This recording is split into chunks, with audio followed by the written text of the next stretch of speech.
బచ్చికోటి Sattaiah, Nalgonda district, Nampally మండలం, Oddapalli village మాది. నాకు 3.5 ఎకరాలు ఉంది ల్యాండ్.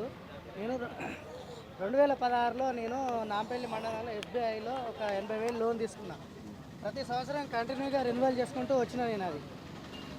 లాస్ట్ మంత్ అందరికీ రుణమాఫీ అయినప్పుడు నాకు కాలేదు. నేను వెళ్ళి మేనేజర్ని కలిసి అడిగాను, నాకు రుణమాఫీ కాలేదు సార్ అంటే, వాళ్ళు అవుతుంది అని ఒక మళ్ళీ రా అని నన్ను 2-3 సార్లు తిప్పారు.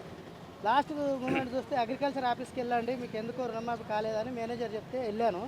అగ్రికల్చర్ ఆఫీస్కి వెళ్తే నన్ను పట్టుకొని, ఈ క్యాండిడేట్ చనిపోయాడు కదండి, లేడు అని అక్కడ ఉన్న అధికారులు చెప్పారు. అదేంటండి, నేనే కదా క్యాండిడేట్ని, తీసుకున్న క్యాండిడేట్ని నేనే. ఆ 3.5 ఎకరాలు కూడా పొలం నా పేరు మీదనే ఉంది, అకౌంట్ నా పేరు మీదనే ఉంది, ఆధార్ కార్డు సన్నాపులు ఉంటాయి కదా, ఆధార్ కార్డు నెంబర్ కూడా నాది ఉంది, చెక్ చేసుకోండి మీరు అని నేను ఆధార్ కార్డు ఇస్తే చూసి, అదేంటండి మీరు చనిపోయారని పడ్డది, ఇలా మీకు రుణమాఫీ